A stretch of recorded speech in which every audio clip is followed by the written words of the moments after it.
प्रभु राम देव भगवान अल्लाह खुदा ईश आदि नाम एक ही शक्ति के हैं।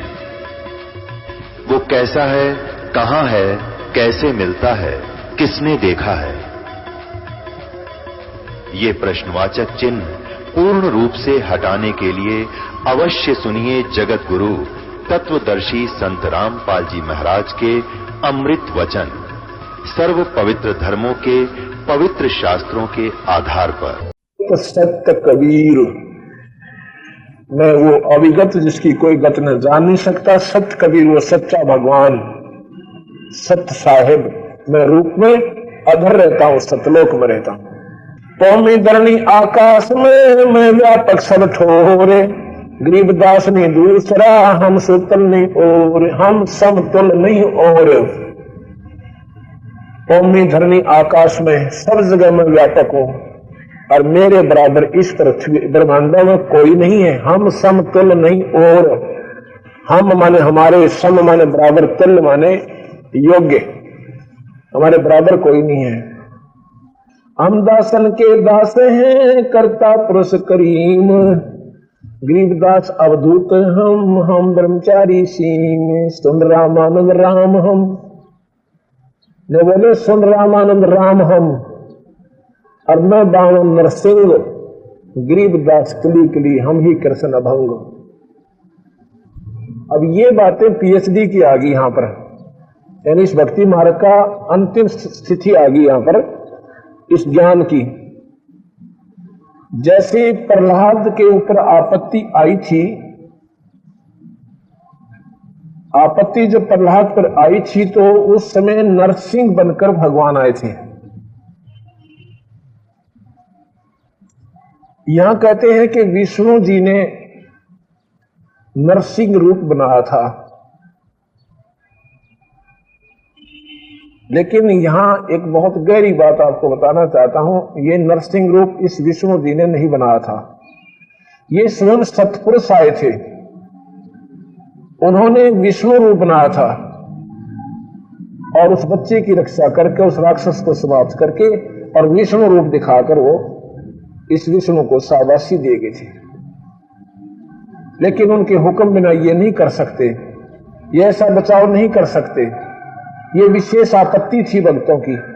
इसको वो पूर्ण ब्रह्म परमात्मा अपनी मंजूरी से इसको अवॉइड करवाता है। इनके पास पावर नहीं है कि ब्रह्मा विष्णु महेश उस भगत को बचा सकते थे। अब ये बातें आपका फेर खटकेंगे, क्योंकि आपके पास ये ज्ञान पहुंचा ही नहीं है। बताता हूं, एक बार हरियाणा स्टेट में, राज्य में, जैसे अब गुजरात के अंदर आपत्ति आई है, प्राकृतिक आपत्ति आ गई, ऐसे वहां पर सन 1995 में 95 में एक फ्लड आया था, बहुत भयंकर है। काफी लोगों के ट्यूबवेल, मकाने विध्वंस हो गए थे, फसल खत्म हो गई थी, पशु मर गए थे। उसके लिए सरकार का बजट समाप्त हो गया था, हरियाणा सरकार का, वो नहीं कुछ कर सकती थी। सेंटर ने 600 करोड़ रुपया दिया था और भी ज्यादा दिया, फिर 600 से भी काम नहीं चला। वो सेंटर ने जो पैसा दिया था वो पैसा सेंटर से चला था, स्टेट में मुख्यमंत्री के खजाने में आया। मुख्यमंत्री ने फिर आगे डिटेल बनवाई अपने कर्मचारी अधिकारियों द्वारा कि किस किस को कितनी हानि हुई है, उनकी क्षति पूर्ति के लिए पैसा वहां तक पहुंचाया गया। उसमें डीसी के पास आया, डीसी ने आगे कर्मचारियों को नियुक्त किया, कोई पटवारी, कोई एसडीएम, कोई तहसीलदार, कि जाओ गांव गांव में उनकी पूरी डिटेल लेकर के उनको पैसे वितरित करियाओ। सबको उनका, किसी ने 10,000, किसी ने 20,000, किसी ने 5,000, अपने अक्ष के अनुसार यह पैसा मिला था। एक समय की बात है कि वहां पर डिप्टी कमिश्नर जाता है दौरे पर, वो कहता है कि मैंने फलाने व्यक्ति को इतना पैसा दे दिया, फलाने को ऐसा, लिस्ट बनी हुई थी। तो वो सुनने वाले सुन रहे हैं, इसने हमारे तो कब दे दिया, देने वाला तो पटवारी था जिसने हमें दिया, ये तो वैसे डींग मारन आया था अपनी। उसके बाद मंत्री का दौरा हुआ, मंत्री ने उस गांव वाली लिस्ट पढ़ के सुना दी कि मैंने फलाने को इतना पैसा दिया, उसको इतना दिया। वो भी अपना चला गया। फिर मुख्यमंत्री आ जाता है। मुख्यमंत्री कहता है कि मैंने फलाने व्यक्ति को इतना पैसा दिया, उसको ऐसा दिया, इससे दिया। फिर प्रधानमंत्री का दौरा आता है, उस गांव की लिस्ट पढ़कर सुनाता है कि मैंने फलाने व्यक्ति को इतना पैसा दिया, उसको ऐसा दिया, उसको इतना दिया। वो सुनने वाले लोग सारे पागल इकट्ठे हो रहे हैं। दोनों किसी ने दी नहीं, दोनों पैसे दिए हमारे को पटवारी ने या तहसीलदार ने, ये तो अपने नंबर बनाना रहे हैं। तो हम आज इस स्थिति में हैं। लेकिन वो सब ठीक कह रहे थे, लेकिन सबसे ठीक कह रहा था प्रधानमंत्री। वो भी अपने ठीक नंबर बना रहे थे, क्योंकि उससे वहां आया, वहां से वहां गया और वहां से वहां गया। ऐसे ही कबीर भगवान की शक्ति यहां काम करती है। जब यहां पर विशेष आपत्तियां इन भक्तों पर आती हैं, जो ब्रह्मा विष्णु महेश से काबू से बाहर होती है। गीता इसमें भागवत में लिखा है, देवी भागवत महापुराण में, वो माया कहती है, पुत्र जब तुम्हारे कोई काम अट जाना, तुम्हारे बस का ना रहे, हमें याद कर लेना दोनों को।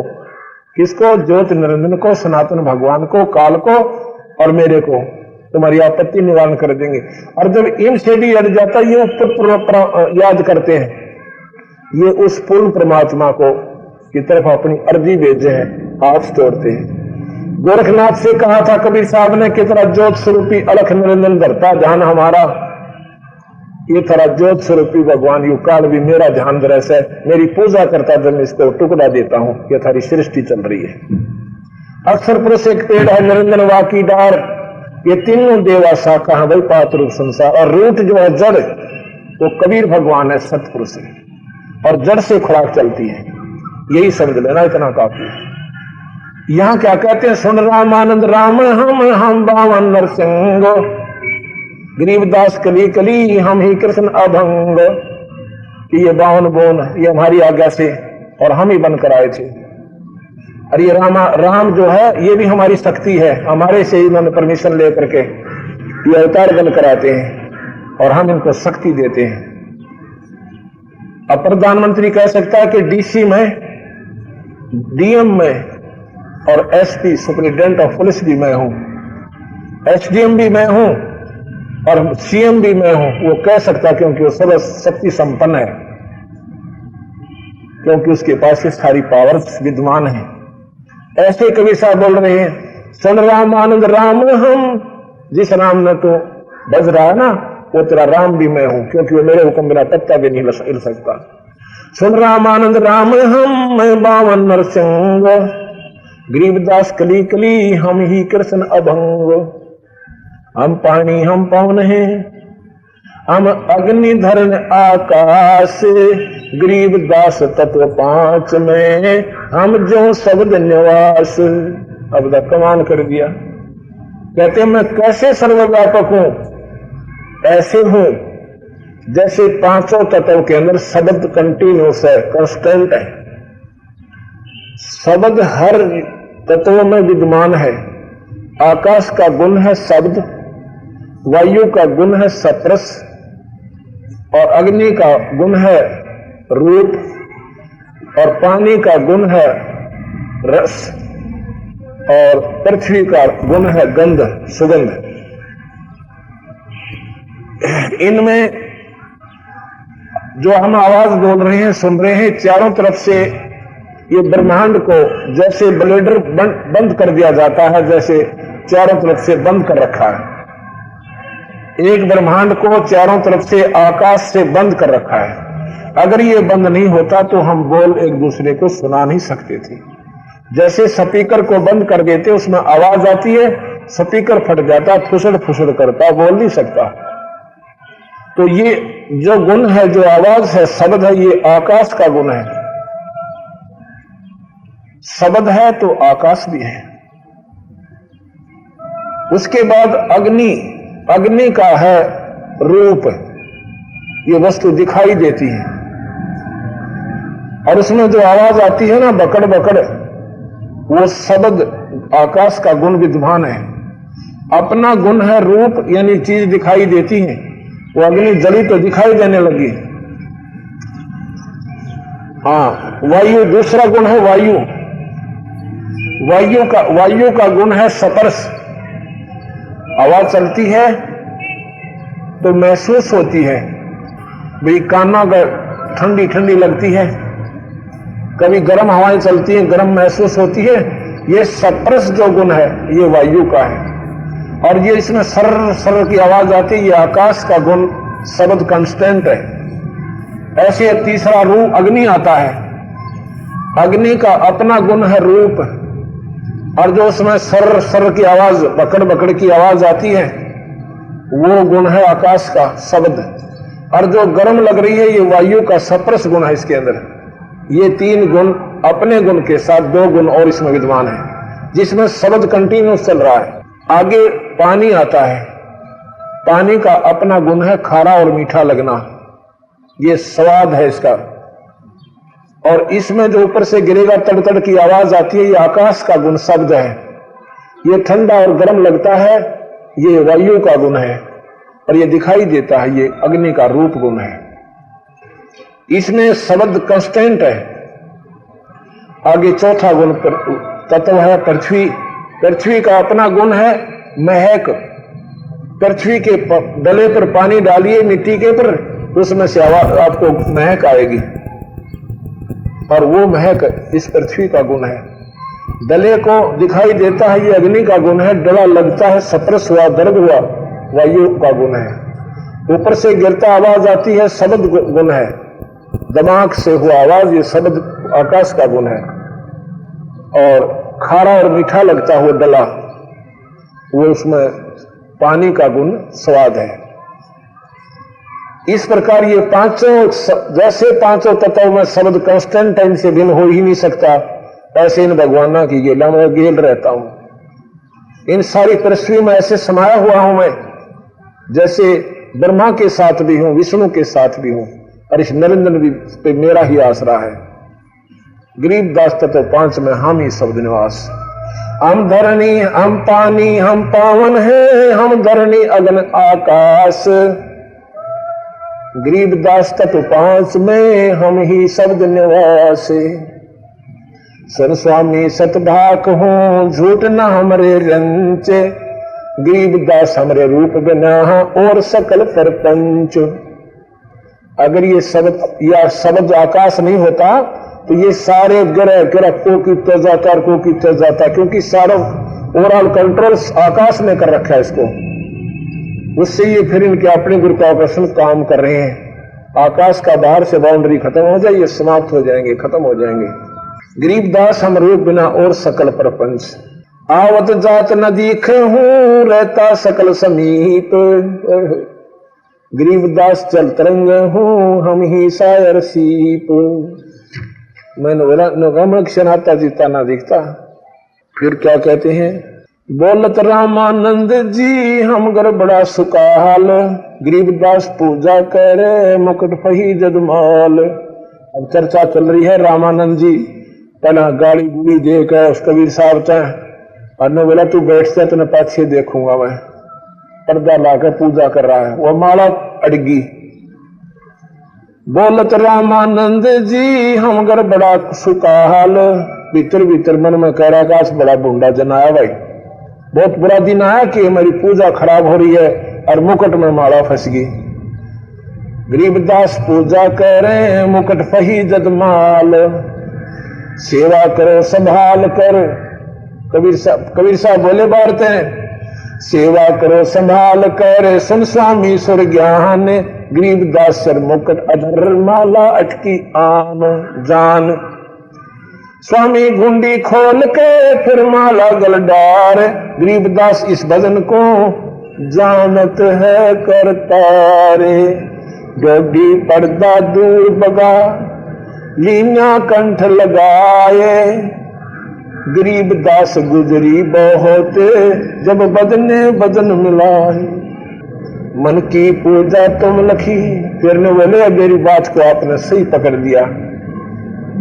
मुकुट माल पर वेश गरीबदास गति को लख। ये कौन वरण को भेख।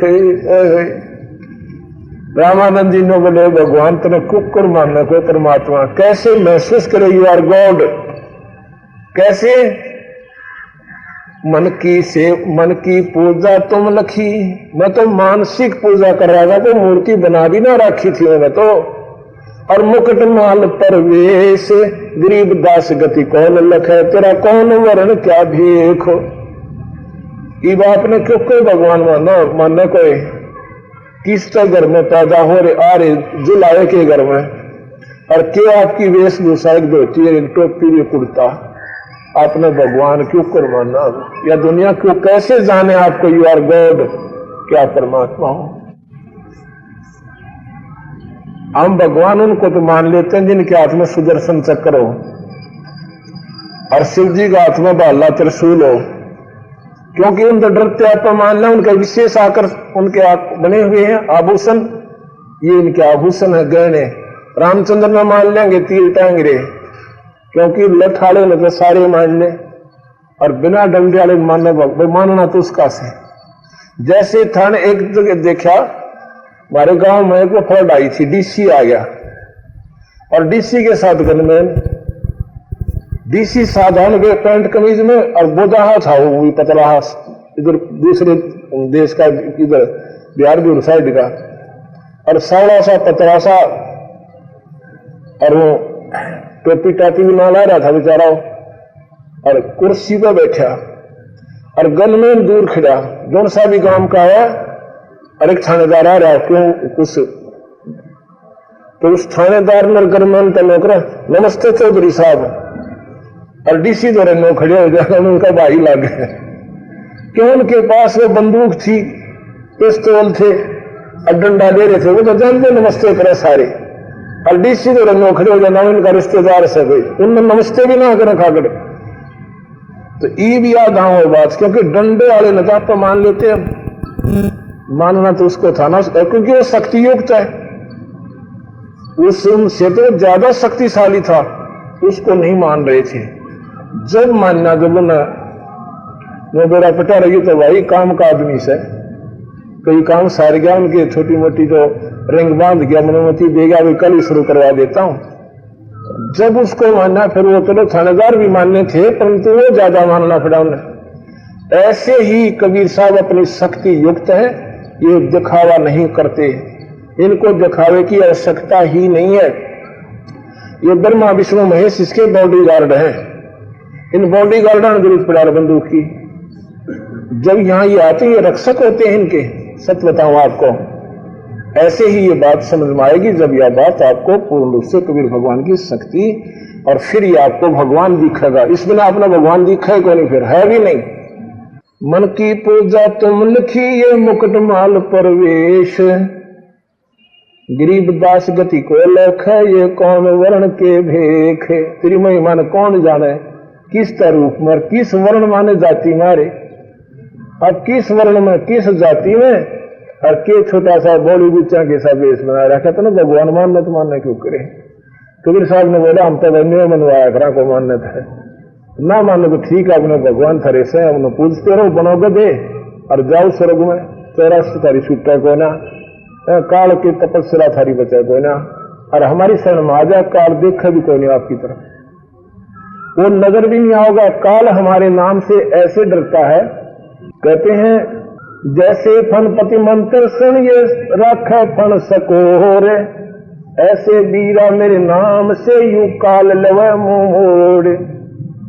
जैसे फणपति यानी सर्प, जिसने ऐसे फन फैला रखा था डसने के लिए, और गरुड़ मंत्र बोल देता है तो वापस कर लेता है और भाग जाता है, भागने की चेष्टा करता है। ऐसे ये काल निरंजन जो गीता में कहता सब ने खाऊंगा, मेरे सतनाम के सामने, सारनाम के सामने इसकी वो कला अक्षीण हो जाती है, ये आपकी तरफ देखेगा नहीं, आपको नहीं खाएगा, ये अपना न खाओगा जो उनको पूजते हैं। जैसे देवता पूजन थे वो खाए, ऋषि पूजन थे वो खाए, और आम जीव को तो खाना ही खाना है, क्योंकि वो तो अनाथ है। अब रामानंद जी ने बोले ये तो शिक्षा तुम शिक्षा दे मान ली मन मोर, गरीबदास कोमल पोरस और हमरा बदन कठोरे। जब ने कौड़ी उड़ी ना सीने से लगाए थे कबीर भगवान को रामानंद जी ने, तो तब कहते हैं कि आपका शरीर तो रुई के सा मालिक बहुत कोमल है और मेरा शरीर तो वज्र जैसा है। आप भगवान हो, आप पूर्ण परमात्मा यानी आप ईश्वरीय शक्ति अवश्य है, अभी भी पूरी नहीं मान रहे हैं। तो फिर कहते हैं कि महाराज जी स्वर्ग की आशा त्याग दो और सतलोक की भक्ति करो। ए स्वामी तुम स्वर्ग की छोड़ो आसारीत, गरीबदास तुम कारणे हम उतरे शब्द अतीत। ए स्वामी जी आपके लिए आया हूं मैं, और ये सच्ची भक्ति बताने के लिए। ये भक्ति आपने संख्यों बार की है, अभी तक आपका जन्म मरण नहीं मिटा है। सुन बच्चा मैं स्वर्ग की कैसे छोड़ूं रीत, रामानंद जी कहते हैं कबीर भगवान से, सुन बच्चा मैं स्वर्ग की कैसे छोड़ूं रीत, गरीबदास गुजरी लगी ये जन्म जात है बीत। मैं बोला बच्चा 104 साल की उम्र होगी, अब ये साधना तो मैं कर ही रहा हूं, चलो स्वर्ग तक तो पहुंचूं, और कहीं वो तेरे वाली करने लग गया तो मैं घर का रहूं ना घाट का। कहते हैं सुन बच्चा मैं स्वर्ग की कैसे छोड़ूं रीत, गरीबदास गुजरी लगी मेरा जन्म गया सब बीत। और क्या महिमा गाते हैं स्वर्ग की रामानंद जी। चार मुक्ति बैकुंठ में, बैकुंठ माने स्वर्ग में, चार मुक्ति बैकुंठ में जिनकी मेरे चाह, गरीबदास घर आगम की ही कैसे पाऊं था। चार मुक्ति बैकुंठ में यानी चारों में तो कोई सी तो मिलेगी मुझे, कोई ना कोई तो उपलब्धि होगी। इन चार मुक्ति बैकुंठ में जिनकी मोरे चाह, और गरीबदास उस अगले घर की यानी सतलोक की कैसे पाऊं था, क्योंकि उसका हमने बेरा ही नहीं, ज्ञान ही नहीं है। और स्वर्ग में क्या बताते हैं, एम एम रूप जाओ धरती है रत्न जड़े बहु सोभ, गरीबदास बैकुंठ को तन मन मेरा लोभ। अब ये स्वर्ग तो ऐसा जो कर मेले का चा चड्डा करता, छोटे छोटे बालक थे हम जब, हमारे गांव में एक मेला भरा करता शिव जी के मंदिर में। फिर एक हफ्ता पहले चाचड़ जागरता, मेले में जावांगे मेले में जाएंगे। घर के दिन थे 2 रुपये, हम रो के लेते 5 रुपये, तो पहले 5 रुपये में घना सौदा आ जाता था। और चाचड़ जाता था मेले में जाएंगे, मेले में जानते कोई खिलौना लेते कि तो छोटी मोटी फल खा लेते, और संत रास्ते में वो खेलने टूट लेते, नो के नो खाली आया करते मुंह लटका के। तो ये स्वर्ग में चाहता चढ़ जाऊंगा, स्वर्ग में जाऊंगा, स्वर्ग में वहां खा का अपनी पूंजी न उल्टे आओ तो मुंह लटकाए आया करेंगे। उनके पल्ले कुछ नहीं होता, भयभीत होकर आते हैं कि सारी पूंजी खोया, रात आखिर में पल्ले कुछ भी कोई ना।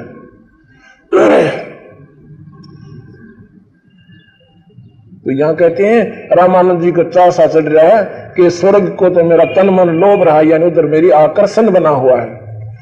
वहां पर क्या बता, हेम रूप जहां धरती है, हेम माने सफेद बर्फ कैसी, इसकी विष्णु लोक का भी सफेद रंग है। सफेदी सफेदी में फर्क होया करे, और सतलोक भी सफेद है। एक तो 0 का वाट हो मतलब सफेद, और 1000 वाट का हो जाए, और फिर व्हाइटनेस में फर्क होता है, धीरे धीरे बहुत अंतर होता है। शंख चक्र गला पद्म है मोहन मदन मुरार, गरीबदास मुरली बजे वो स्वर्ग लोक दरबार। शंख भगवान विष्णु बैठे दिखाई देंगे, उसके हाथ में शंख चक्र गदा पद्म है, और मुरली बजाते हैं, वह बजती रहती है मुरली, वो सुना करूंगा। कितने दिन सुनोगे महाराज जी, यह तो ना सोचिए आपने, कितने दिन रहोगे वहां पे। अब वो तो बेटा अपने कर्म अनुसार होगा। और नु बोला उड़ा दूधा की नदी बगे, श्वेत वर्ष सुभान, गरीबदास मंडल मुक्ति स्वर्गापुर स्थान। रतन जड़ाऊ मनुष्य है, गण गंधर्व सब देव, गरीबदास उस धाम की क्यों कर छोड़ो से, कैसे बढ़िया लोग की पूजा में क्यों कर छोड़ दो। वहां पर तो जितने मनुष्य ना देवता सब रतन जड़े हुए हैं और बड़े सुंदर लगते हैं। तो महाराज जी के इनकी बुद्धि ने क्यों कर ठाया सुई उड़ा टिकी बांधी है तक रखी है, ऊपर ना हाथ कर भी जाए उड़ा आगे डट जाती है। यानी हमने ये स्वर्ग और ब्रह्मा विष्णु महेश से आगे बात सुनी ही नहीं थी। हमारा टारगेटेड पॉइंट यहीं पर हो गया, हमारा लक्ष्य ही बन गया। इनसे ऊपर महाशक्तियां हैं, ये बहुत निम्न सतर के भगवान हैं। ये केवल 3 लोक के ईश्वर हैं और 4 भुजा के हैं। इनकी माता 8 भुजा की है शेरा वाली, इनके पिता 1000 भुजा के हैं, और जो पूर्ण परमात्मा वो असंख्य भुजा बिना गिनती की भुजा के भगवान है। अब रामानंद जी कहने लगे, भाई कबीर साहब एक बात बताऊं आप तक कि देख 88,000 ऋषि जितने हुए ये उसी भगवान को निरंजन को जप के और पार हो गए। पार नहीं हो रहे, पार हो जाता रोड़ा के था, फिर यह बुद्धि काम नहीं करती। तुम पार कहाँ हो गए? बैकुंठ में गए, स्वर्ग में गए। हाँ, और इसमें गीता जी में लिखा है कि कल्प के अंत में ये बैकुंठ रहना ना बैकुंठ में रहने वाले रहे। यह धरती भी, पृथ्वी भी, चांद भी, तारे भी, सारे कृष्ण भी, ब्रह्मा भी, विष्णु भी, शिव जी सारे खत्म हो जाएंगे। फिर कहाँ रहोगे स्वामी जी? कभी नो तो सोच लिया करो, पर इतनी सोचें तो बात फिर बन जाए। सोचे जब कोई ज्ञान मिले ऐसा सोचने जोगा। अब ये सत्संग कोई सुन लेगा तो सोचना पड़ेगा उसमें, उसको ये विवश होना पड़ेगा कि यह बात जरूर कोई न कोई है, क्योंकि शास्त्र प्रमाण दे रहे हैं कि अपने जो हिंदू, जिनको तुम हिंदू शास्त्र मानते हैं, हम तो इसको मानव मात्र के शास्त्र मानते हैं। इन शास्त्रों में ये बातें लिखी हुई है। क्या कहते हैं? स्वर्ग लोक बैकुंठ है या से प्रेरणा ओरे। रामानंद जी ने बोले 4 वेद 60 शास्त्र, गरीबदास 60 शास्त्र और 4 वेद की दौड़े। 6 शास्त्र और 4 वेद नो कहें स्वर्ग तो ऊपर कोई चीज नहीं है। और हमने इन शास्त्रों के आधार पर इसी पर आधारित हो गए इन स्वर्ग लोक के ऊपर। अब है तो पर इन्होंने समझ में कोई ना लिख तो रखा इनसे ऊपर है, पर वो इनकी बुद्धि में ना बड़ी बात। गरीबदास जी महाराज कहते हैं वेद पढ़ने पर भेद न जाने, बाचे पुराण 18। जड़ को अंधरा पान खवावे, बिसरे सर्जनहारा। वेद पढ़ने पर भेद नहीं जाने। वेद माने ज्ञान। वेद का यहां वेद जो कहते हैं ज्ञान पढ़ते हैं। गीता जी भी नहीं पढ़े और फिर उसका मूर्ति का मुंह का भोग लगावे, अकेले भगवान भोग लगा। अरे थोड़ा गजब भैया। जड़ पत्थर को अंधा फिर पत्ते खुआवे, यानी तुलसी चढ़ावे और उसको भोजन खिलावे, और बिसरे सर्जनहारा, भगवान का नाम भूल गए। जो गीता जी में कहा है कि नाम ओम नाम जपा कर अर्जुन, और योगी बन जा, और सकाम योगी बन जा, जो घर में रहकर भक्ति करना और हवन करा करिए, बस ये तेरी स्वर्ग तक की प्राप्ति हो जाएगी। स्वर्ग लोक बैकुंठ है या से प्रेरणा ओरे। और गीता जी में लिख रखा है भगवान और है। वेद में लिख रखा है यजुर्वेद के 5 में जाए के 32वें श्लोक में कि वो परमात्मा जो बंदी छोड़ है और सारी सृष्टि का रचने वाला, वो सतलोक में रहता है। बताओ और क्यों कर लिखेंगे वेद, पर वे ऑफ वर्शिप नहीं है उसमें उस परमात्मा के पाने की, ना गीता जी में है और ना ही वेदों में। वो कबीर साहब ने बताया। सोहम मंत्र जो है ये कबीर साहब ने आके प्रकट किया। ना वेद में है, ना गीता जी में है, ना रामायण में, ना महाभारत में। सोहम शब्द नहीं है। गरीबदास जी कहते सोहम शब्द हम जग में लाए, सार शब्द हम गुप्त छुपाए। सार शब्द नहीं दिया इनको, ये सोहम शब्द ला दिया। सोहम शब्द से पारब्रह्म तक की उपलब्धि हो सकती है, लेकिन पूर्ण मुक्ति नहीं होगी उससे भी। इसके ऊपर एक सार शब्द है, सार नाम है, वो सतलोक ले जाएगा। ओम जाप है ब्रह्म का, और ये एक मंत्र बनता है सतनाम, ये आपको इकट्ठा दोनों भक्ति करा देगा, यहां की भी पूरी कर देगा और ऊपर भी ले जाएगा। इसके ऊपर एक सतनाम सारनाम और लगता है, वो आपको सतलोक ले जाएगा। शेष 88 जिसे रटे गांव शेष गणेश, गरीबदास बैकुंठ से और पर को देश। पता इनकी बुद्धि न्यो काम निकली से महापुरुष होकर चले गए। नो को हाँ शेष 88 जिसे रटे, उस निरंजन भगवान की पूजा करते हैं, ब्रह्म की। और गांव में शेष गणेश, ये गणेश और शेष जैसी भी इसकी पूजा करते हैं। गरीबदास बैकुंठ से और पर कौन सा देश, इस स्वर्ग तो ऊपर और कौन सा देश होगा। अब गीता जी में वो कहते हैं कि अर्जुन देख रहा कि आप तो इन ऋषियों को भी खा रहे जो उसकी पूजा कर रहे थे, और यहाँ उड़े फिर गीत गाँव से रोटे और गाँव शेष गणेश। उनने उनकी पूजा तय के लाभ ले लिया जो भगवान उन्हीं को, उनका जो पूज्य भगवान और उन्हीं को खा रहा है। अब फिर घुमा फिर कौड़े फिर सुई आ जाती है इन लोगों की। पर गीता के पढ़ी ऋषि जी आपने। अब पढ़ाई कबीर साहब ने जब सारी समझ में, असली पढ़ाई जब समझे जब उसने स्वयं दिखा दिया सतलोक। अब गरीबदास जी ने बोले, सुन स्वामी निज मूल गति कै समझाऊं तो है, गरीबदास इस भगवान ने यू राख्या जगत समोहे। अब सच्ची बात बता दूं, सच्ची बिल्कुल जड़ बता दूं तुझे कि तुम्हारे इस निरंजन भगवान ने ये सारी इन जीवात्माओं को सम्मोहित कर रखा है। सम्मोहित करके ये एक दूसरे के साथ फंसा रखे, ये बेटा तेरा या बेटी तेरी। आज मर जा फिर कोई किसी का कोई ना, गधे बनो और गधी बन जाओ, सुअर बन जाओ।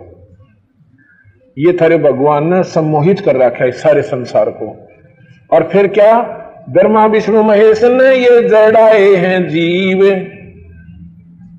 गरीबदास तीन लोक में ये काल कर्म और शिव, ये तुम्हारे ब्रह्मा विष्णु महेश ने जीवों को उलझा रखा है, ये कबीर साहब कहते हैं।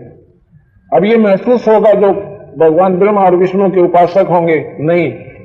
गीता जी में लिख रहा क्या, उसकी बात नहीं, समझ आपका ऑटोमेटिक शुरू हो जाएगा और आप उस परमात्मा के पास ले जाओगे। यो अभ्यास योग से जाते हैं। यहां लिखा गीता जी में कि 8वें अध्याय का 8वां श्लोक, हे अर्जुन अभ्यास योग से युक्त माने पूरा परिपक्व हो जाना, जिसका अभ्यास योग पूरा शब्द सुरत अभ्यास, शब्द और सुरत का अभ्यास जिसका हो गया, अन्य का चिंतन न करने वाले चित्ते और किसी की भगवान की देवी देवता की पूजा न करने वाले चित्त से परम दिव्य पुरुष का चिंतन करता हुआ, क्योंकि हम आपको जो सारनाम देते हैं उस परम पुरुष का मूल नाम होता है। आप जब उसको सिमरण करोगे आपका टारगेट उसके चरणों में होगा, अर्थात आपका जो वह टिकट बनेगा तो उसी लोक का बन जाएगा जिसमें आपने जाना है। वो जहाज में तो वहां आप जाते ही उसी में बैठा दिए जाओगे, क्योंकि वो टिकट आपकी पहले बन चुकी है। चिंतन करता हुआ शरीर छोड़ने वाला मनुष्य उसी को प्राप्त होता है, अर्थात उस परमात्मा का भजन करो। रामानंद जी को सुना रही है कबीर साहब की, पढ़ो ये श्लोक, आप तो विद्वान पुरुष हो। और यही बात है जो जिन्होंने गीता जी को पढ़ रखा है उनको समझाना हमारे लिए कति आसान है। वो समझदार व्यक्ति होंगे तो नकारा नहीं करेंगे, अब बिल्कुल सही कह रहे हैं, इसमें कोई दो राय नहीं है। और जिन्होंने गीता जी पढ़कर नहीं देखा ना वेद उठाए, वो बहस करते हैं सुने सुनाए ज्ञान पर। एक समय की बात है कि नकलोई गांव में मैं चला गया, बिदढाण गांव में, एक बिदढाण गांव है, बिदढाण सोनीपत जिले में, वहां हम सत्संग करते थे। एक शास्त्री टीचर था, शास्त्री, उसकी पत्नी ने नाम ले रखा था, तो हम किसी और के सत्संग करने गए हुए थे। उसकी पत्नी ने कहा कि हम महाराज जी को मैं घर बनाना चाहती हूँ, तो मेरे पास आई। मैं बोला वो भगत जी अगर स्वयं आकर कहे ना फिर हम चलेंगे, तो हम चले जा, वो लाठी ठाड़ो तेरे गाना पाछे तो गड़ा तने क्यों लाई बुला कर फलाना करा, तेरे भी सर दर्द हो है, तो उसको अगर कहेगा हम चल पड़ेंगे। तो बोले जी उसको मैंने अनुमति ले रखी है, नाटक हो रहा बाबू, फिर भी देखो ऐसी बात नहीं, वो घर पे है तो बुला लाओ। वो आगे जी दोनों जने, अब चलो महाराज जी हमारा भी दर्शन दो, बड़ा अच्छा बोला, हम चले गए। तो वो नाम नहीं ले रखा था उन्होंने, मैंने उसकी पत्नी ने कहा जी कुछ थोड़ा बहुत समझा दो, मान जाता है।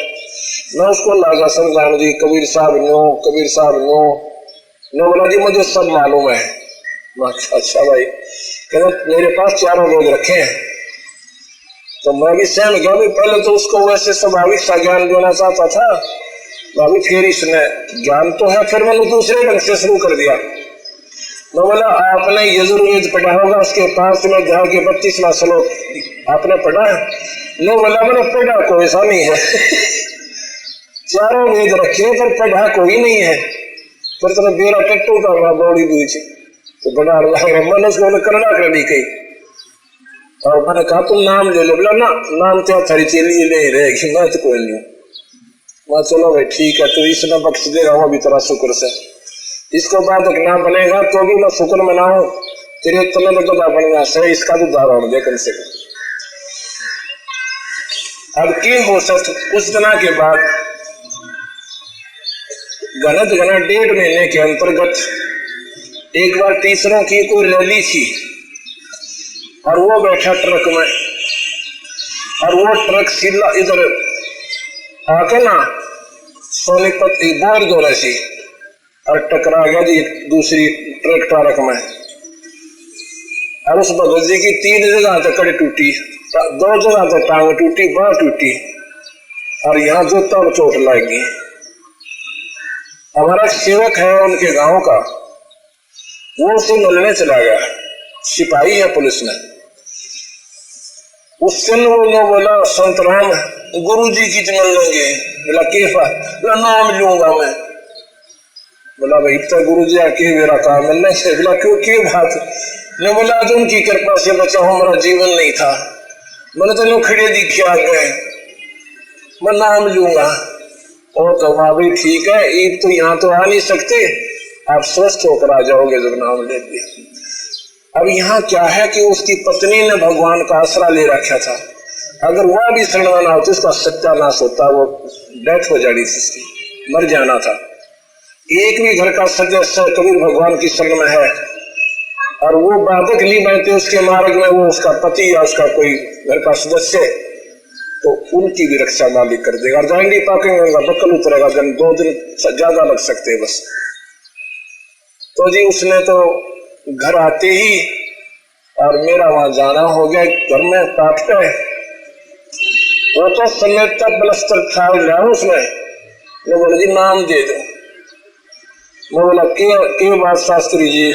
करड़ी चोट लगी, नो देखे मुश्किल से आगे झुक के पैरा में पड़ गया, रोए बैठे नहीं उठे। मैं बोला जी आपकी शरण में श्याम बच के, नहीं मेरा जीवन नहीं था। जब उसने नाम लिया और जल्दी ही स्वस्थ हो गया और दूना विश्वास बन गया उसको। तो ये बात है, हम जो है शास्त्रों जिन्हें पढ़ रखे ना ये शास्त्र, उनको समझाना मेरे लिए कति आसान है, उन्हें गलत नहीं लगे ये बातें।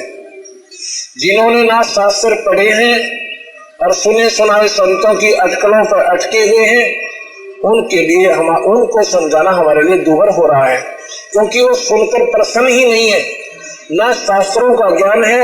उन संतों पर आधारित जिन्होंने शास्त्रों को बताए नहीं, अपने मनों की बातें बता रखी हैं। तो यहां लिखा है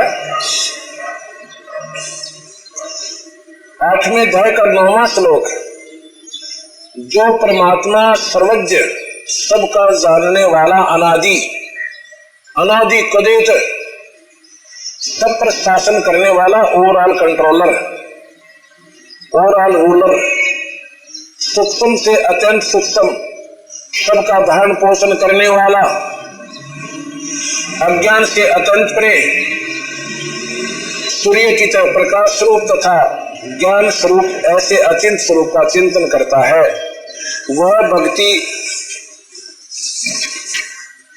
भक्ति युक्त मनुष्य अंत समय में अचल मन से योग बल के द्वारा भरकुटी के माध्यम से प्राणों को अच्छी तरह प्रविष्ट करके शरीर छोड़ने पर उस परम दिव्य पुरुष को प्राप्त होता है। उस परम दिव्य पुरुष को ही प्राप्त होता है। उस परम श्रेष्ठ दिव्य माने अनोखे पुरुष माने परमात्मा, यानी उस परम दिव्य परमात्मा को ही प्राप्त होता है। वो परमात्मा सत्य पुरुष है, वो परमात्मा पूर्ण पुरुष है, पूर्ण ब्रह्म है, वो कबीर भगवान है।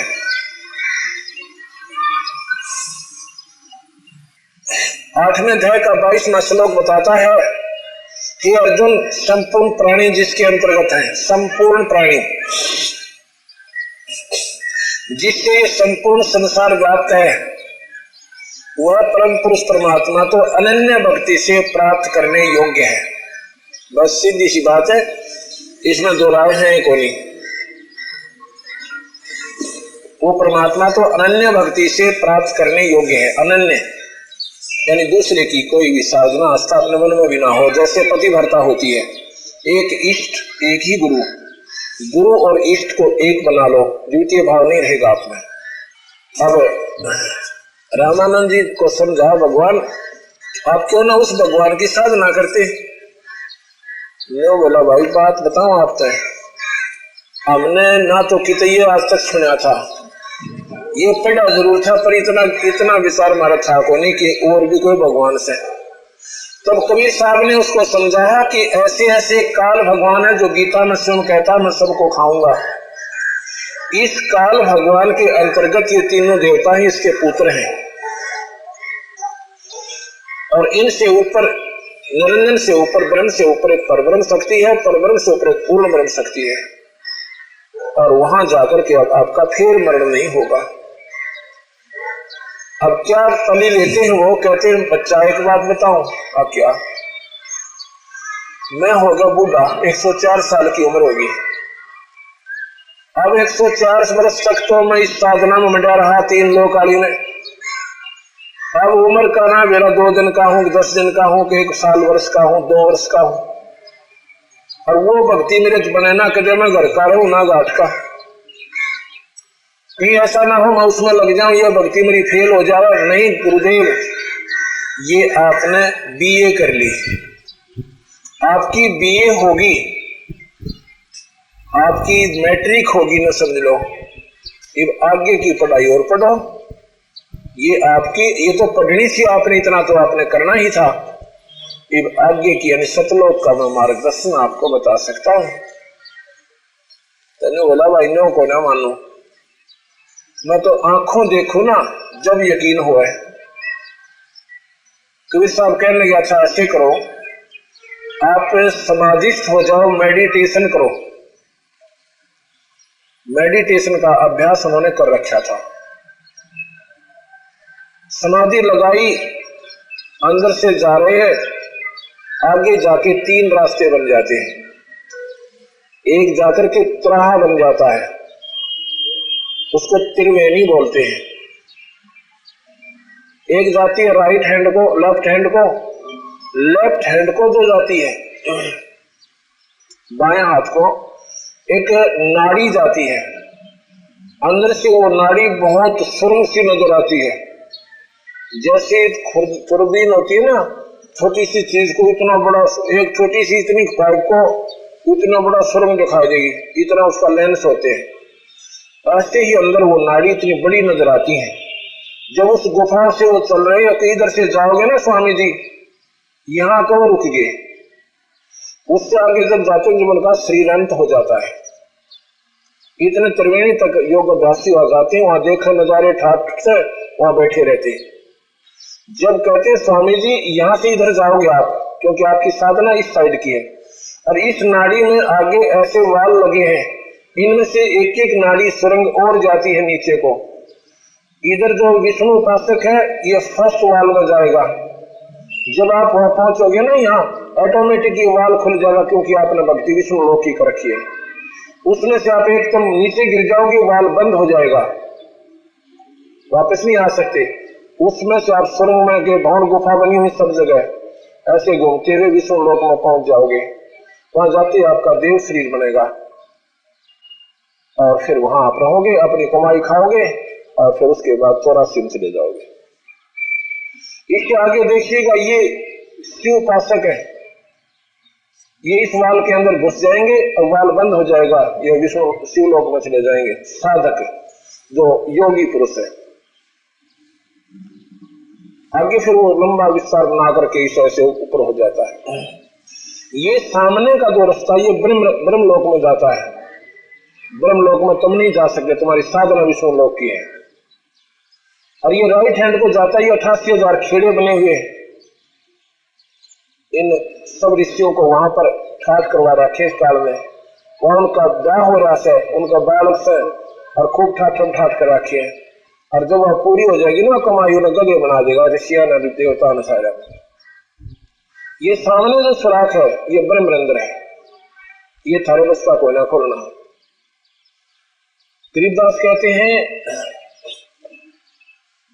ब्रह्मरंध्र के घाट को खोल लेता कोई एक, और द्वारे से फिर जाते ऐसे बहुत अनेक। तो कहने लगी ये जो ब्रह्मरंध्र है सतनाम से खुलेगा। ये जो ब्रह्मरंध्र है ये सतनाम से खुलेगा। सतनाम में 2 अक्षर होते हैं, 2 मंत्र होते हैं। एक मंत्र है ब्रह्म लोक तक जाएगा, और उसके साथ जो सतनाम लगा हुआ है वो सतनाम उस ब्रह्मरंध्र के ताले को खोलता है। और साथ में ये सतनाम आपका जो ऊपरला नाम है ये परब्रह्म तक प्रवेश कर देगा, भौर गुफा में पार करवा देगा। उसके बाद परब्रह्म के अंतिम छोर तक इस जो सतनाम का ऊपर वाला नाम जो अंदर लेते हैं श्वास के द्वारा, ये वहां तक ले जाएगा आपको परब्रह्म के अंतिम सीमा तक। उसके बाद आपको सारनाम ले जाएगा, वो सतलोक में स्थायी स्थान दे देगा। तो कहने लगे फिर आगे कैसे जाऊंगा बच्चा कि मैं पहुंचाऊंगा आपको। कबीर साहब ने सतनाम सिमरण किया, वो ऑटोमेटिक ताला खुल गया, ब्रह्मरंध्र खुल गया। स्वामी जी को अंदर ले गए, अंदर जाके उस ताल को दिखाया निरंजन को, जो निरंजन लोक में बैठा जीव खाता है, उसको पार करके सतलोक पहुंच गए। सतलोक के अंदर एक बहुत सुंदर आसन बना हुआ है, स्टेज बनी हुई है भगवान के बैठने की, सतपुरुष की। वहां पर कबीर साहब वो पूर्ण परमात्मा दूसरे रूप में एक बड़ी उम्र की आयु में और उस आसन पर बैठे हैं, उनके ऊपर चमन हो रहा है। ऐसे उनके एक रूम में इतना चांदना निकल रहा जैसे करोड़ों सूर्य और करोड़ों चांद मिला दे। कबीर साहब उस चमर को हाथ में लेकर के कबीर उस भगवान के ऊपर, सतपुरुष के ऊपर पूर्ण ब्रह्मता से समर करते हैं। रामानंद जी की आत्मा देख रही है। रामानंद जी ने सोचा कि भगवान का सतपुरुष तो ये है जो तख्त पर बैठा, और ये कबीर तेज का कोई चेला पत्ता होगा, यानी यहाँ का कोई सेवक है। इतने में वो सोच रहे थे, वो सतपुरुष खड़े हो जाते हैं। कबीर साहब उस आसन पर स्टेज पर विराजमान होते हैं। रामानंद सोचने लगे यूं क्यों हुआ भाई, ये क्या हुआ? और वो सतपुरुष उस छोटे से बालक पर सवार कर रहे हैं। इतने में वो सतपुरुष उस कबीर साहब में समा जाते हैं। अकेले वो बालक उस तख्त पर बैठे हैं, स्टेज पर बैठे हैं, और चवर स्वयं हो रहा है। इतने में रामानंद जी की आत्मा को ऐसे कर दिया सतपुरुष ने, कबीर भगवान ने। वापस वो समाधि स्थिति में था, वापस आ जाता, जैसे मेडिटेशन खुल जाता है। सामने देखता, कबीर साहब सामने बैठे उसी बालक के रूप में, पैर पकड़ दिए, हाथ जोड़ने लग गया कि आपने मेरा भ्रम तोड़ दिया मालिक, आप ही हो जो कुछ हो, आप ही पूर्ण परमात्मा हो, आप सर्वशक्तिमान हो, हम तुस जीवों के लिए आप यहाँ पर आए हुए। तो अब आपको जब इस रामानंद जी का भ्रम टूटा और छोटी जाति अन्य जाति वालों को नाम देना शुरू कर दिया। अब रामानंद जी की वर चर्चा गरीबदास जी की वाणी के द्वारा भी आपको सुनाना चाहता हूं।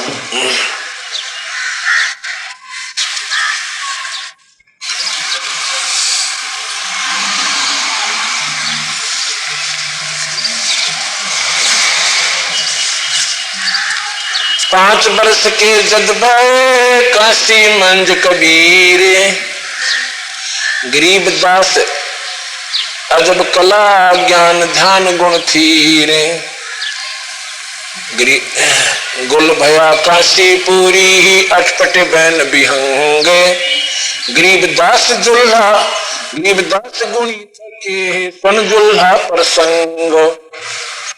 के कहे गुल भया काशीपुरी, ये हमारे सत्संग सुनकर जो जाते हैं ना भगवान, वो कई जगह चर्चा करते होंगे, आपसे उठ पटांग बात मारनी है, महात्मा रहा है वो गरना के का कह रहा है, कहता ब्रह्मा विष्णु महेश भी कुछ नहीं है, इनसे ऊपर और शक्ति है, ये काल के अंतर्गत है, ये जीव का जन्म मरण नहीं मिटा सकते। और सारे शास्त्रों में लिख रखे, गीता जी में लिख रखा, मैं कौन सा घर से बनाकर कह रहा हूं, पर यह बुद्धि काम करती कौन है लोगों की।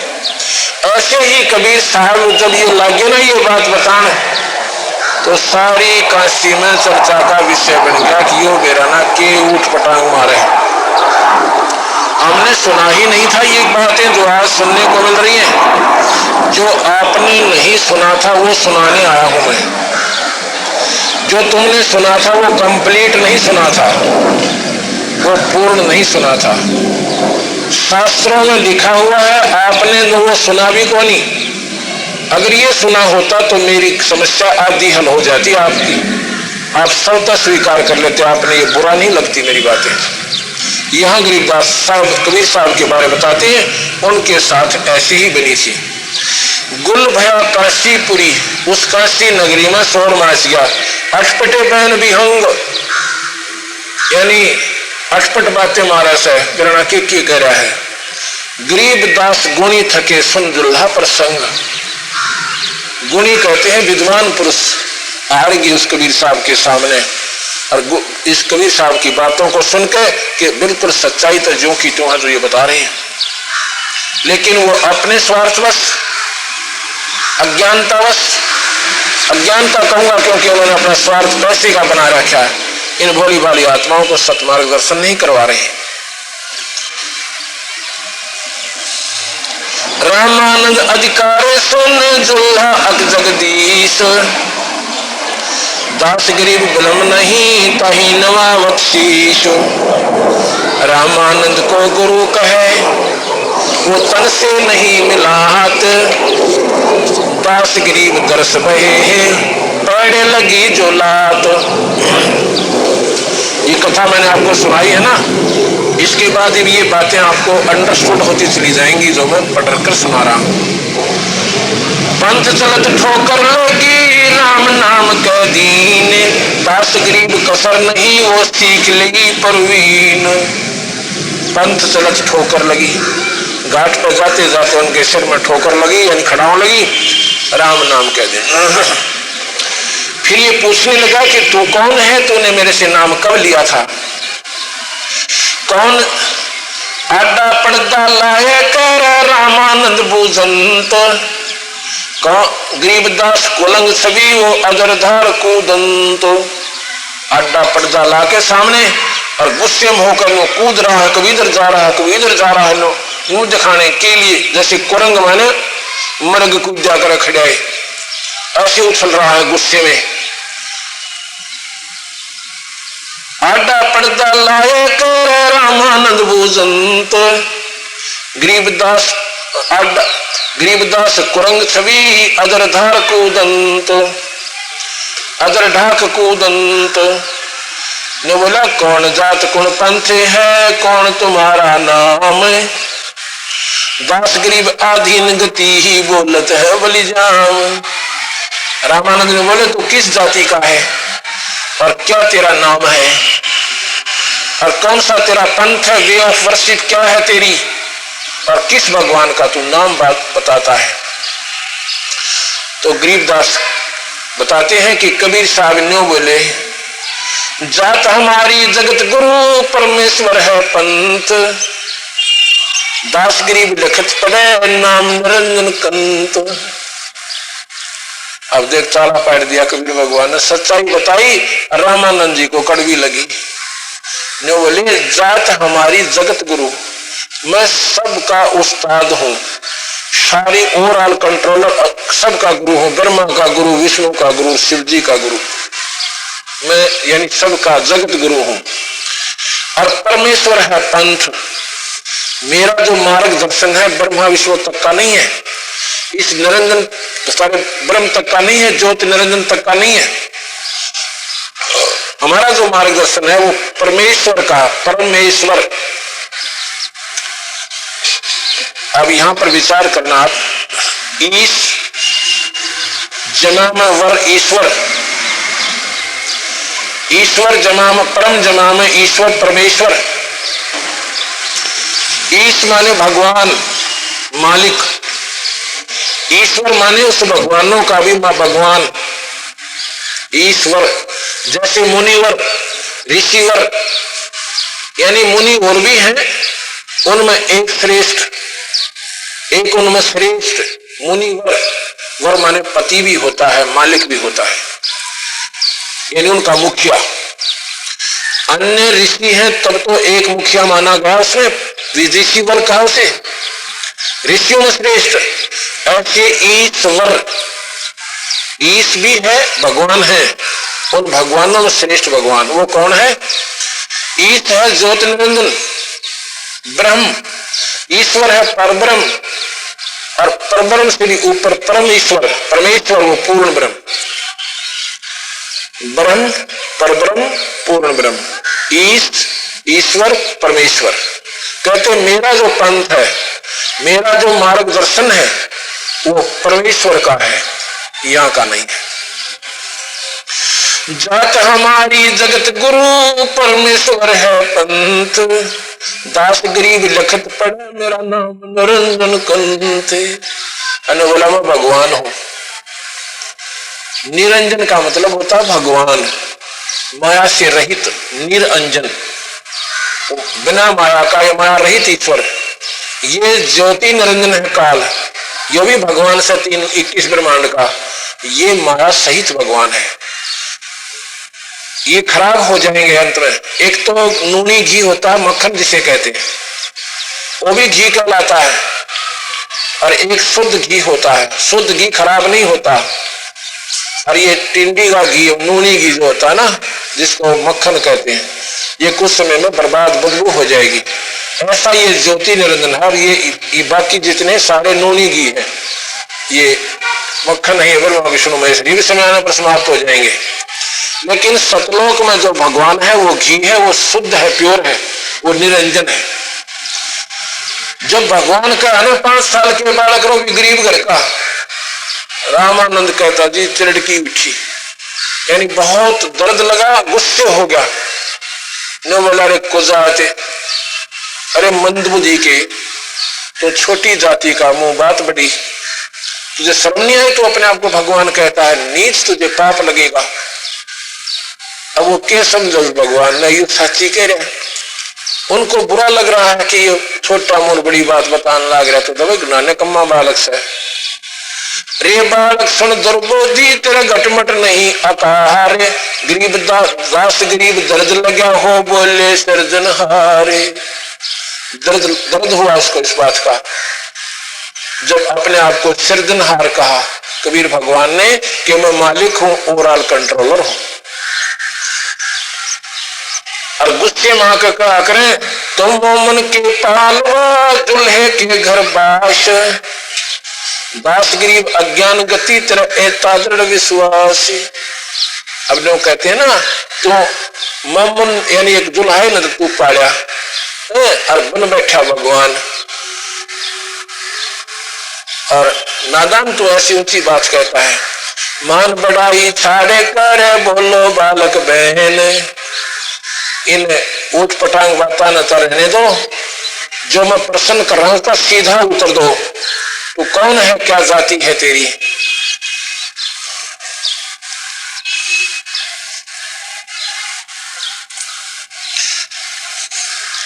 तर्कलों से बोलो ते रामानंद सुरज्ञान, दास गरीब कुजात है आखिर नीत निदान। सोमा के गुस्से में कितनी अपशब्द कह रहे हैं अपने भगवान को, रामानंद कबीर साहब को, कि बोलत रामानंद तलक तुमसे बोलते रामानंद सुरज्ञान।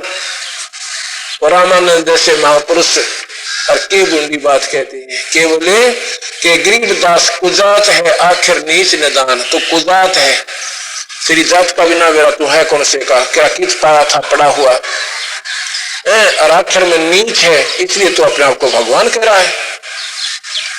अब के समझाओ कि नादान आत्मानो कबीर भगवान कि यू के समझ रहा मुझे। आखिर में वो क्या कहे कि मालिक इससे भी बुरी गालियां दो, मुझे अच्छा लग रहा है क्योंकि आप मेरे गुरुजी हो। गुरुजी जो भी कह दे हमें वो अच्छा लगा करे। और मालिक जो मैं आपको कह रहा हूं मैं यूं का यूं हूं। मैं के बदन खुलासे करे सुन स्वामी स्वर परवीन, दास गरीब मनी मरे मैं आजिज अधीन। मैं अवगत गत से परे और चार वेद से दूर, गरीब दास दसों दिशा में सकल सिंध भरपूर। मैं अविगत यानी मेरी गत ने कोई नहीं जानता, इन चार वेदों से बाहर हूं। चारों वेदों में 2-3 स्थानों पर ऐसा प्रमाण है कि परमात्मा एक और है जो सतलोक में रहता है, लेकिन उसकी पाने की विधि नहीं है उसमें। वेदों में और गीता जी में उस परमात्मा के पाने का मंत्र नहीं लिख रखा, ओम मंत्र लिख रखा। ओम मंत्र केवल ब्रह्म तक, ईश तक की प्राप्ति का है, बस उसका ज्ञान है पर उसके पाने की विधि नहीं है। यहां खोलोगे वो भी थोड़ी सी जानकारी, डिटेल जानकारी कभी साहब ने दी आकर, विस्तृत जानकारी। मैं अवगत गप्पे तारे चार वेद से दूर, दास करीब दसों जैसा सकल सिंधु भरपूर। मैं सर्वव्यापक भी हूँ और सब जगह फैला हुआ हूँ, दसों दिशा भरपूर।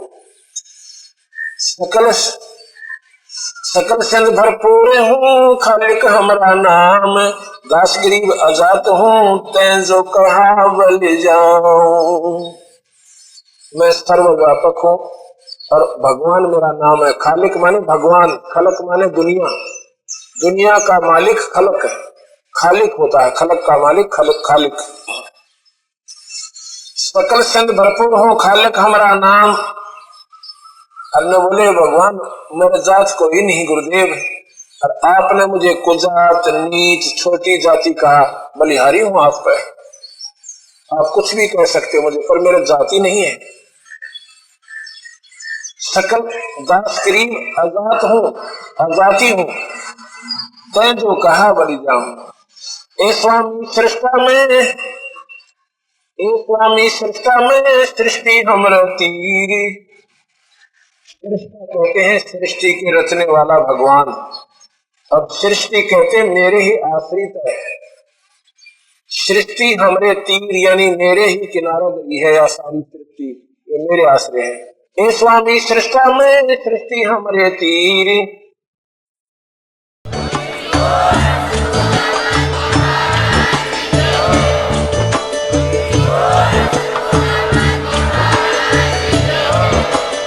आप सुन रहे थे जगत गुरु तत्वदर्शी संत रामपाल जी महाराज जी के मंगल प्रवचन। अधिक जानकारी के लिए विजिट कीजिए हमारी वेबसाइट www.jagatgururampalji.org। संत रामपाल जी महाराज जी के शुभ आशीर्वाद से पूरे विश्व भर में 500 से भी ज्यादा नाम दीक्षा केंद्र हैं, जिन पर संत रामपाल जी महाराज जी द्वारा ऑनलाइन निशुल्क नाम दीक्षा दी जा रही है। अपने नजदीकी नाम दीक्षा केंद्र का पता करने के लिए संपर्क करें 8222880541।